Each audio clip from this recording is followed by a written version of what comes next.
Hello friends, welcome back to my channel. কেমন আছো তোমরা সবাই? আশা করবো অনেক ভালো আছো, আমরাও অনেক ভালো আছি। আজকে মা বাড়িতে তৈরি করবে তেলকই।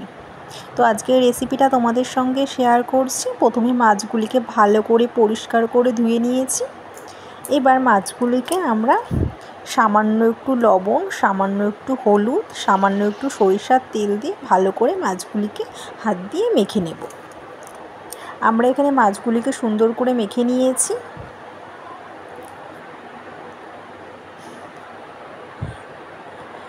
এবার একটি কড়াইতে পরিমাণ মতন সরিষার তেল দিয়েছি।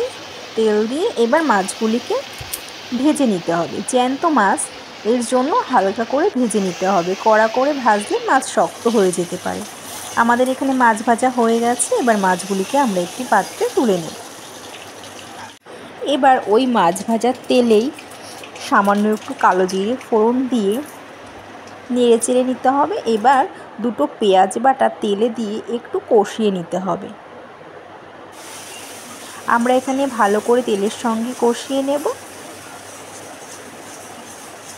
পেঁয়াজটা কষতে কষতে এদিকে আমরা একটা মশলা তৈরি করে নেব।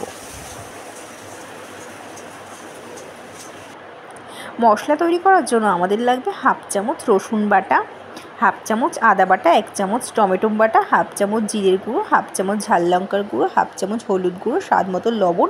এগুলি সব ভালো করে মিক্সড করে নিতে হবে। আমরা সব কিছু ভালো করে মিক্স করে নিয়েছি। এবার ওই মশলাটি পেঁয়াজ বাটার মধ্যে দিয়ে দিতে হবে।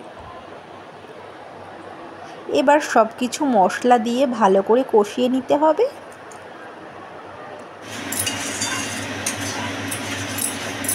কষাতে হবে লো আঁচে।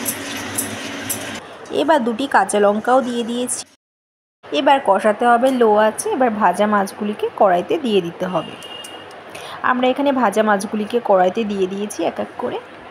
এবার ভালো করে মশলার সঙ্গে একটু নেড়ে চেড়ে নিতে হবে।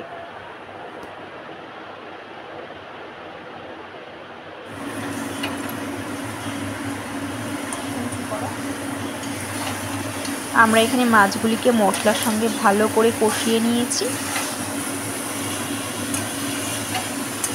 এবার 1 চামচ পোস্ত বাটা, সাদা সর্ষে বাটা জলে গুলে কষা মাছের মধ্যে দিয়ে দিতে হবে। সব মশলার সঙ্গে ভালো করে কষিয়ে নাড়তে হবে। যেহেতু অল্প তেলকই, গা মাখা করতে হবে।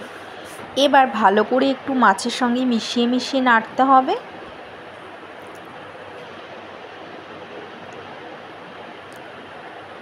এবার একটু উষ্ণ গরম জল দিয়ে 5 মিনিট ঢেকে দিতে হবে।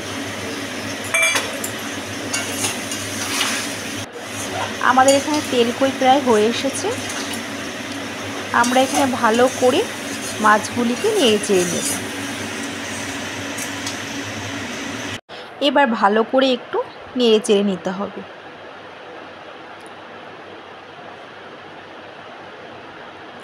এই রেসিপিটা খুবই টেস্টি, খুবই সুন্দর লাগে খেতে। পুরো জ্যান্ত কই।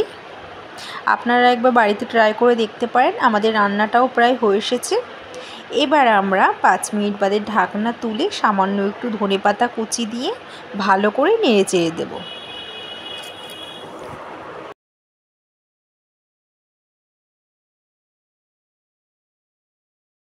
ধনেপাতা দিলে একটা সুন্দর গন্ধ আসে, খেতেও খুব টেস্টি হয়।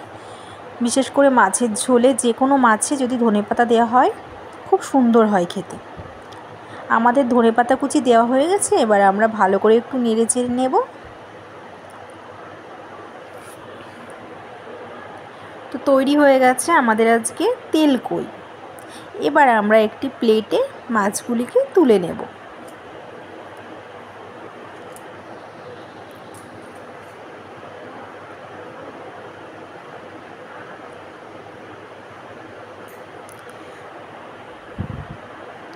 আমরা মাছগুলিকে একটি প্লেটে তুলে নিয়েছি।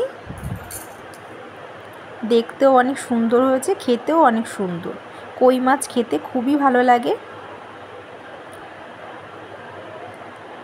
তো বন্ধুরা, কেমন হয়েছে আজকে আমাদের রেসিপিটা? যদি ভালো লেগে থাকে অবশ্যই লাইক সাবস্ক্রাইব করে পাশে থেকো।